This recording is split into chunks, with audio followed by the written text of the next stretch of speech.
বাঙালির বিনোদন এখন হাতের মুঠোয়। ক্লিক আমার ওটিটি আমার ভাষায়। ডাউনলোড দ্য অ্যাপ নাও। কি গো তোমাদের হলো? হয়ে গেছে, দিচ্ছি। তাড়াতাড়ি দাও, তাড়াতাড়ি দাও। আকাশের অবস্থা ভালো দেখছি না। এই তো। ওফ কাকা, তোমার দাঁতুন করা হলো? না না, আমরা কবে এসছি? সকাল থেকে কিট কিট কিট কিট করছে।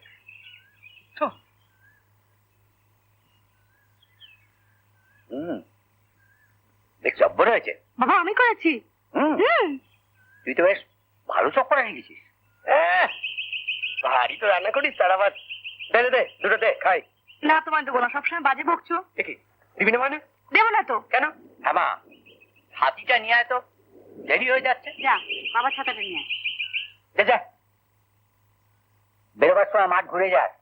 কেন? আছে আছে, দরকার আছে। কেন বাবা বাবা, দেরি হয়ে গেল, চলি। দুগ্গা দুগ্গা। দুর্গা দুর্গা।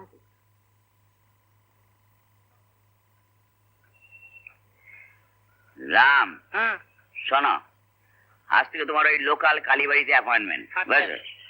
ওই অন্নমিত্রটা একটু সাবধানে দেবে, একটু জিওলিন মিশিয়ে দিও, বুঝেছো? এসো। নমস্কার। বুঝলা? বলছিল না না, তোমার জন্য মেয়ে পাওয়া গেল না। বলরাম যে, কি খবর বলো? ভালো না, ভালো না। কেন কেন? বিয়ের বাজার মন্দা চলছে। হ্যাঁ ছেলেমেয়েরা তো নিজেরা নিজেদের থেকে বিয়ে করে ফেলেছে তো। হ্যাঁ, এই তো হয়েছে আজকে। হ্যাঁ, ওই যে রমাপদ বাবুর মেয়ে, হ্যাঁ, ওর জন্য না একটা খুব ভালো পাত্র পেয়েছি। করেছো? চেপে ধরে রাখ, চেপে ধরে রেখেছি। আমি এগোবার চেষ্টা করছি। আচ্ছা, আচ্ছা, হ্যাঁ। আরে মাস্টার হয়ে যে, আসেন আসেন আসেন, বসেন বসেন বসেন। কেমন চলছে? এই চলছে আর কি। আপনি বেশ আছেন, জীবনে অর্ধেকটা সময় মাস্টারি করেই কাটিয়ে দিলেন। ভালো কথা, আপনার ছাত্রী সর্বজয়া, হ্যাঁ, ওর জন্য একটা ভালো পাত্র জোগাড় করেছি। ভালো ভালো, খুব ভালো। আচ্ছা আমি তাহলে উঠি। আচ্ছা আচ্ছা আচ্ছা, ওই চন্দ্রমিত্রে জিওলিন মিশিয়ে দিই। জিওলিন? চন্দ্র নাই, যারা খাবে আর কি। ও আচ্ছা পঞ্চু, হ্যাঁ। কি ব্যাপার বলো তো? জিওলিন মেশালে ভালো হবে আর কি। ভালো হবে। তান্ত্রিকের জন্য? আচ্ছা। না, বাবাজিরা যেভাবে মারা যাচ্ছেন, কখন কি হয় বলা মুশকিল। তাড়াতাড়ি করো। এই শ্যামা, কি? দাদাকে বলবি সন্ধ্যাবেলা আসছি, আচ্ছা, সর্বর বিয়ে ব্যাপারে কথাবার্তা বলতে। তাই নাকি? হ্যাঁ ঠিক আছে, চলি। এসো কিন্তু। আসবো। আচ্ছা আচ্ছা। হ্যাঁ, আরে ঠিক করে করো তাড়াতাড়ি। হ্যাঁ, হাততালি হাততালি। একদল লোক বলেন যে তিলকের শিক্ষার কোনো প্রয়োজনীয়তা নেই, কারণ তিলক যদি শিক্ষিতা হয় তাহলে পুরুষের নানাবিধ অসুবিধা। হ্যাঁ, শিক্ষিতা স্ত্রী স্বামীকে দেবতা জ্ঞানে দেখবে না, তেমন ভাবে সেবা করবে না, বরং পড়াশোনা নিয়ে সে ব্যস্ত, ইত্যাদি ইত্যাদি। আবার আরেক দল মনে করেন যে তিলকের শিক্ষার খুবই প্রয়োজন, কারণ আমরা যারা পুরুষরা শিক্ষিত, তারা যাদের নিয়ে ঘর সংসার করব, তারা যদি ভাব ভালোবাসা অনুভব নাই বুঝতে পারে, তবে তো সংসারে ব্যাঘাত ঘটবে, অশান্তি হবে, ইত্যাদি ইত্যাদি। দেখো, বিদ্যা লাভে যদি মানব জাতির সহজাত অধিকার থাকে আর মনুষ্যত্ব প্রকাশের একমাত্র বিকাশ হয়, তাহলে স্ত্রী জাতিকে কোন নীতির দোহাই দিয়ে আমরা সেই বিদ্যা লাভ থেকে বঞ্চিত করছি, আমি কিছুটি বুঝে উঠতে পারছি না। আচ্ছা মাস্টার, সেটা প্রশ্ন ছিল। বলো। বলছিলাম যে তাহলে আজকের যুগে মেয়েদের পড়াশোনা শেখা অত্যন্ত জরুরি, তাই না? নিশ্চয়ই, 100 বার জরুরি। পড়াশোনা মানুষকে নীতিবোধ শেখায়, আর সেই নীতিবোধ আসে উপলব্ধি থেকে। যত তুমি উপলব্ধি করবে, তত তুমি ভালো আর মন্দর পার্থক্যটা বুঝতে পারবে। যেদিন তোমরা এই ভালো আর মন্দর পার্থক্যটা আলাদা আলাদা বুঝতে পারবে, সেদিনে তোমরা মানুষ। হ্যাঁ সর্ব, হ্যাঁ। সত্যি মাস্টার মশাই, কত কিছু শেখার আছে, তাই না? আমারও অনেক কিছু শিখতে ইচ্ছে করে, জানতে ইচ্ছে করে। সর্ব, তোর উপরে আমার অনেক অনেক আশা। সর্ব, জীবনে কখনো নীতিকে দূরে সরে ফেলে দিবি না। যত যত কঠিন পরিস্থিতির মধ্যে দাঁড়াস না কেন, সবকিছুর শেষ দেখবি। চেষ্টা করো মাস্টার মশাই। আজ আসি। আয়। একটা কথা বলবো দাদা? বলো। বলছিলাম যে পঞ্চুদা কিন্তু এখনো হাল ছাড়েনি, ও বলছে এখানেই হবে। সর্ব সর্ব রেডিওটা নিয়ে আয়, তাই একটা খবর শুনবো। বল। হ্যাঁ, রোজ রোজ এই যন্ত্রের কথাগুলো শুনতে তোমার ভালো লাগে? আরে ভালো লাগবে না? যন্ত্রের শব্দ শুনতে ভালো লাগে, খাবার খেতে ভালো লাগে, তাহলে তোমরা হুম?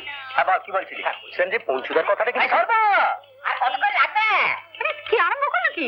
না মানে এখনো তো পঞ্চুদা হাল ছাড়েনি, তাই বলছিলাম যে তুমি যদি একটু আমি তো হাল ছেড়ে দিয়েছি, ও আসছে না। না মানে তুমি আমার কথাটা শোনো না। এসে গেছি, এসে গেছি। কি আমাদের ঝড় শুরু করেছে তো? রেডিও নিয়ে তো? রেডিও নিয়ে। আচ্ছা, তোমরা কোনো আলোচনার মধ্যে নেই না? আচ্ছা তুমি কি পঞ্চু? কেন? আমি আমি ঝগড়া করছি? কে? তুমি না তো কি আমি? এই তুমি করছো, আমি না। এই শোনো, রেডিও দিতে। আমি না। তুমি করছো। তোমার সকাল থেকে তুমি রেডিও চালাচ্ছো। তুমি করছো। তুমি করছো। তুমি করছো, তুমি করছো। বাবা, সকাল থেকে তো- আর কি হচ্ছে কি? দুজনে চুপ করো। আচ্ছা দুজনেই চুপ করলাম। শোনো রামা, ছেলেটি কুলতলা গ্রামে থাকে, কারখানায় চাকরি করে, মাসে 500 টাকা পায়। ও বাপের জমি জমা আছে। উত্তরাগ্রাম, সে তো বর্ধমানে। হ্যাঁ গো বর্ধমানে। পঞ্চু এই সুর পাস করেছো তো? হ্যাঁ, স্কুল পাস করেছি তো। হ্যাঁ এই তো রেডি এসে গেছে। ভালো আছে? রেডি এসে গেছে। রেডিওটা এখন থাক। আচ্ছা থাক। শোনো, ছেলেটি যন্ত্রপাতি কাজ এত ভালো জানে, দেখবে তত্তরই ওপরে উঠবে। বাহ। ও মা, তাহলে তো একেবারে হিরের টুকরো ছেলে হ্যাঁ, বলো? একেবারে হিরের পঞ্চু, টুকরো, হ্যাঁ। তাহলে দেরি করা উচিত না, কি বলিস শ্যামা? না না একদম দেরি করবো না, চলো। শোনো দেখো, আমি বলছিলাম কি, তুমি যেটা বলবে সেটা আমরা সবাই বলাবলি করে নিই। হ্যাঁ, হ্যাঁ, হ্যাঁ, হ্যাঁ।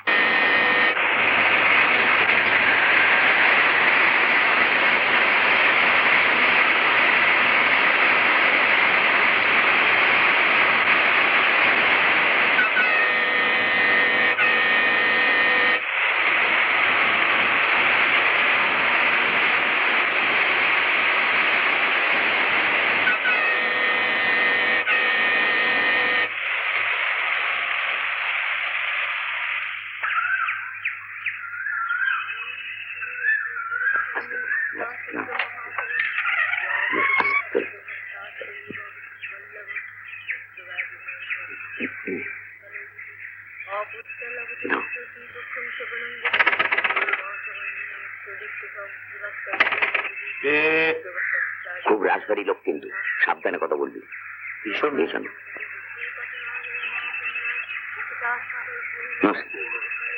দাদা, ওই ছেলের বিয়ের ব্যাপারে আমরা একটু কথাবার্তা বলতে এসেছি। আচ্ছা আচ্ছা, ভেতরে আসুন। হ্যাঁ, চল। তা বলরাম এলো না? ও একটু মানে কাজে পাঠিয়েছি আর কি। আচ্ছা আচ্ছা, ভেতরে আসুন, ভেতরে আসুন। সাবধান। হ্যাঁ, এসো। বসুন। বসো বসো বসো। বসুন। এই হচ্ছে মেয়ের কাকা শ্যামাপদ। নমস্কার। বলছিলাম যে আপনি নিজে গিয়ে একবার দেখে এলে বড় ভালো হয়। হ্যাঁ আপনার পরিচয়? না মানে আমাদের মধ্যে ঠিক রক্তের সম্পর্ক নেই, তবে বলতে পারেন উনি আমাদের দাদার মতো।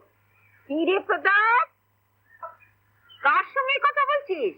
শম্ভুর বিয়ের ব্যাপারে মেয়ের কাকারা কথা বলতে এসেছেন। নমস্কার। আমার দিদি। নমস্কার নমস্কার। আমার দাদারই একটি মেয়ে, যদিও ক্লাস 9 অব্দি পড়েছে, কিন্তু দেখতে শুনতে খুব ভালো। আর ঘরের কাজকর্ম আপনাকে কিচ্ছু ভাবতে হবে না, যেমন ধরুন গোয়াল ঘর পরিষ্কার করা, রান্না করা, কুটনো কোটা। মানে আপনি নিজের চোখেই দেখে আসবেন।